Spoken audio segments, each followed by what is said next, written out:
He may not be as famous as J. Robert Oppenheimer, but Enrico Fermi's experiments are what led to the creation of the atomic bomb. Growing up in Rome, his brightness caught the attention of his father's colleague, railway engineer Adolfo Amidei, who guided him and taught him far more about math and physics than he was learning in high school. Had he not nurtured the 13-year-old Enrico, history may have turned out differently.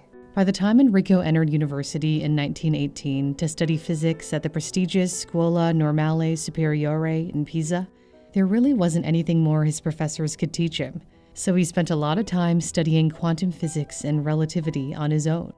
He was thoroughly impressed with Einstein's special theory of relativity, particularly his equation E = mc squared, which shows that mass and energy are different forms of the same thing, and that a small amount of mass can be converted into a large amount of energy. As a student, he wrote, "If we could liberate the energy in 1 gram of matter, we would get more energy than exerted by 1,000 horses working continuously over 3 years. An explosion of such an awesome amount of energy would blow to pieces the physicist who had the misfortune of finding a way to produce it." These words were prophetic, given his later work developing the deadliest weapon known to humankind. After studying in Pisa, he went off to the University of Göttingen in Germany, where the Italian was overlooked by his counterparts. Marie Curie apparently ignored him to the point of exceeding rudeness, according to a future colleague of his on the Manhattan Project to build the bomb. As he had done in Pisa, he focused on probability theory in Germany. His mastery of probability allowed him to make accurate predictions with minimal data, a vital piece in figuring out how to create the atomic bomb. According to biographer David Schwartz, Fermi's interest in probability theory may have been sparked by the death of his beloved brother Giulio, who died during an operation on a throat abscess at just 15 years old. Schwartz surmises Fermi may have taken away from this trauma the need to understand the likelihood of any particular event, and a feeling that in understanding that probability, he was in a better position to anticipate it, prepare for it, and perhaps even shape its outcome. His set of guidelines, called Fermi-Dirac statistics, developed in tandem with English physicist Paul Dirac, rely on the use of probabilistic reasoning to predict the energy levels of particles called fermions. Imagine particles are concert-goers, and their energy levels are seats. Just as each person has a unique seat, each particle has a unique energy level. Just as no 2 people can share a seat, no 2 particles can share the same energy level. His development of Fermi-Dirac statistics propelled him from his job teaching at the University of Florence to a prestigious position at the University of Rome, where he became Italy's first professor of theoretical physics. He sought to establish Rome as a leading center of physics and was a natural leader others gravitated toward. In the Italian capital, he developed his explanation of beta decay, a process where unstable atoms break down and emit a specific type of radiation. Fermi proposed that inside these decaying atoms, one of the neutrons is turning into a proton. When this happens, the neutron releases an electron in a tiny, almost massless particle called a neutrino. Although this theory solidified his reputation as a leading physicist, it was his later experiments developing the atomic bomb that catapulted him into the limelight. He built on the work of Marie Curie and her husband Pierre, who discovered that bombarding substances with tiny particles called alpha particles could make them radioactive. Inspired by the Curies, Fermi did something similar, using neutrons, and discovered that certain elements bombarded with neutrons also become radioactive. Fermi thought he had created new elements. He even won the Nobel Prize in Physics in 1938 for this discovery. But what he had actually done was split uranium atoms, a process that is fundamental to the making of an atomic bomb. He didn't realize it because he thought the nucleus of a uranium atom was like a solid brick wall, incapable of changing shape. It wasn't until German physicists replicated his experiments 5 years later that they made a monumental discovery. They realized firing neutrons at uranium splits the uranium atom, a process called nuclear fission. This releases an enormous amount of energy, which is fundamental to nuclear weapons. Fermi found out about his embarrassing overlook after he moved to America in 1939. Fascist Italy had become intolerable by then. Fermi had actually joined the Fascist Party earlier, as it was common for career advancement. However, as Hitler pressed Mussolini to target Italian Jews, there was fear that his wife Laura, who was Jewish, would be persecuted. Another incentive to leave his homeland was that the physicist and politician Orso Mario Corbino, who had guided his career and opened doors for him, had died suddenly from pneumonia. After Corbino's death, funding for his research began to dry up. Fermi took the opportunity of collecting his Nobel Prize at the awards ceremony in Stockholm to then quietly head to New York with his wife and 2 young children, where a position awaited him at Columbia University. 2 weeks after arriving in America on January 2, 1939, he learned about the major discovery of nuclear fission that he should have made. But there was no time to dwell on missed opportunities, and besides, the process of fission was not fully understood. He joined forces with another recent American immigrant, Hungarian physicist Leo Szilard, to understand and control each step of the chain reaction process. They aimed to harness the enormous amount of energy liberated within a fraction of a second, opening up the possibility that uranium could be used for power generation or, potentially, to build a bomb. They were aware of the implications of their work in light of the escalating tensions that would eventually lead to World War II and informed the U.S. Navy. The Dean of Graduate Studies at Columbia, George Pegram, sent a letter to Admiral Stanford Hooper outlining the potential consequences of Fermi's research. This might mean the possibility that uranium might be used as an explosive that would liberate 1 million times as much energy per pound as any known explosive. My own feeling is that the probabilities are against this, but my colleagues and I think the bare possibility should not be disregarded. The U.S. Navy gave Fermi a small $1,500 grant to continue his work. The government's interest in Fermi's research only intensified after Szilard wrote a letter to President Roosevelt, clearly spelling out that extremely powerful bombs of a new type may thus be constructed. He warned that Nazi Germany was demonstrating a keen interest in uranium research, hinting at their pursuit of a nuclear weapon. The most famous scientist in exile, Albert Einstein, signed the letter to give it extra clout. The U.S. government would eventually spend $2.2 billion to build the first atomic bomb. Scientists had to figure out how much uranium would be needed to create a bomb and how to assemble the bomb in such a way that it would explode properly. J. Robert Oppenheimer oversaw the Manhattan Project, coordinating the many teams who worked on different aspects of the bomb's development. The Manhattan Project was so secretive that most staff had no idea what they were working on. Fermi was primarily responsible for developing the first nuclear reactor, which demonstrated that a nuclear chain reaction could be initiated and controlled. By then, he had moved from Columbia to the University of Chicago at the request of the U.S. government, which wanted to consolidate all the nuclear research projects across the country. On December 2, 1942, he and his team conducted a nuclear experiment beneath the University of Chicago's abandoned football field in the squash court area.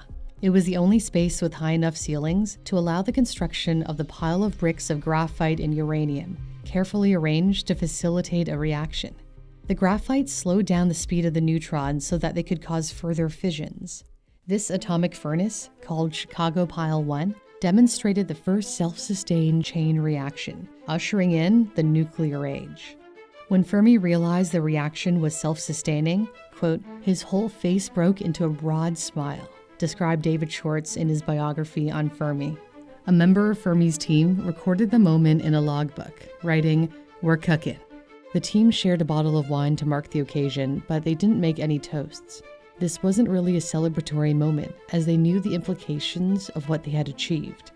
The Chicago Pile was a predecessor to the giant nuclear reactors at Hanford, Washington. The U.S. government acknowledges Fermi's pivotal role in creating the bomb, declaring, more than any individual, he was responsible for developing a means for the controlled release of nuclear energy. Yet, Oppenheimer has gotten far more credit than Fermi. One reason is that Fermi rarely appeared on TV, and he wasn't into self-promotion, and he also passed away before television became widespread. On the other hand, Oppenheimer was often interviewed and photographed as the leader of the Manhattan Project. Oppenheimer recognized and acknowledged Fermi's contributions and intellect. At a dinner party after Fermi's death, Manhattan Project physicist Leona Libby recalled that Oppenheimer suggested a game he called "Who Do You Want to Be on Your Day Off?" And then he chose Fermi. In 1944, Fermi moved to Los Alamos, New Mexico, the main hub for the Manhattan Project, where he became an associate director. He served as an advisor, offering advice to other scientists when they ran into problems. On July 16, 1945, scientists detonated the first nuclear device near Alamogordo, New Mexico. Fermi made a rough calculation of its explosive energy by dropping small pieces of paper as the shockwave arrived, and estimated from their deflection that the test had released energy equivalent to 10,000 tons of TNT. The actual result was more than twice that amount, 21,000 tons. This is enough to power 2 million American homes for a year. The Trinity device unleashed at Alamogordo had a plutonium core, which Fermi and his team achieved through a series of transformations with uranium that resulted in the creation of the human-made element. This design was later replicated in one of the 2 devastating bombs dropped on Japan. We don't know how Fermi reacted to the bombing of Hiroshima and Nagasaki, and the hundreds of thousands of people who perished instantly or who later died from injuries and radiation sickness. He kept his emotions to himself. What we can glean is that during the development of the bomb, Oppenheimer recalled Fermi was surprised by the group's enthusiasm for building such a weapon and remarked, "I believe our people actually want to make a bomb." Fermi's sister Maria did hold strong views and wrote to her brother, "All, however, are perplexed and appalled by its dreadful effects, and with time the bewilderment increases rather than diminishes. For my part, I recommended you to God, who alone can judge you morally." After the war, Fermi opposed working on the hydrogen bomb, which is orders of magnitude more powerful than the atomic bomb, on moral and technical grounds, though he still contributed as a consultant. The detonation of an atomic bomb by the Soviet Union in 1949 sparked Washington's interest in a more powerful weapon. Oppenheimer strongly resisted working on the hydrogen bomb and faced hearings that questioned his loyalty, suspecting him to be a Soviet spy. Despite Fermi and other scientists coming to his defense, Oppenheimer had his security clearance revoked. Fermi went on to become a distinguished professor of physics at the University of Chicago, where he was regarded as a superb teacher. During his later years, he raised an interesting question while lunching with colleagues. Where is everybody? He was asking why no extraterrestrial civilizations had been discovered, despite the great size and age of the universe. This is referred to as a Fermi paradox because it's an apparent contradiction between the high probability of the existence of aliens due to the vast number of stars that can potentially host habitable planets and the lack of human contact with such civilizations or evidence for them. Fermi's view was that if intelligent life existed elsewhere in the universe, we should have been visited by them long ago. While Fermi contemplated the vastness of the universe, a more immediate personal concern soon cast a shadow over his life. His health had started to decline.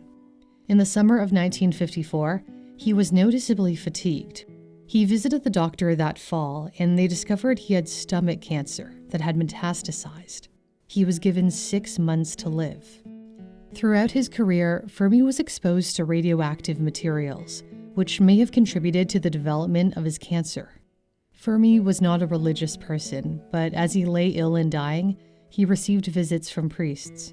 His Manhattan Project colleague, Leona Libby, who frequently went to see him, recalled, "He spoke of his approaching death as a great experience, but he asked wistfully if I thought there was anything valid in the idea of an afterlife. He was really cross about dying. I came out after each visit and drove home with tears streaming down my face." His condition deteriorated rapidly. 2 months after his diagnosis, on November 28, 1954, Enrico Fermi passed away at his home. He was 53 years old. In an obituary, the New York Times wrote, "More than any other man of his time, Enrico Fermi could properly be named the father of the atomic bomb." Fermi's contributions touch our lives beyond the realm of physics. Tech companies are known to ask candidates complex problems during job interviews to see if they can emulate Fermi's way of thinking. An example of a Fermi problem would be estimating the number of piano tuners in a city like Toronto. Toronto has a population of approximately 3 million people. If we assume an average of 2.5 people per household, this gives us 1.2 million households. Let's say 1 out of 50 homes in Toronto has a piano. That means that there are 24,000 pianos in the city. They're usually tuned once a year, so there are 24,000 piano tunings required per year. Let's say a piano tuner takes 2 weeks of vacation a year, so they work 50 weeks a year. Let's say they tune 2 pianos a day times 5 days a week. That means that in 1 year, one piano tuner can tune 500 pianos. So if there are 24,000 tunings a year divided by 500 tunings per tuner, there is a need for 48 piano tuners in Toronto.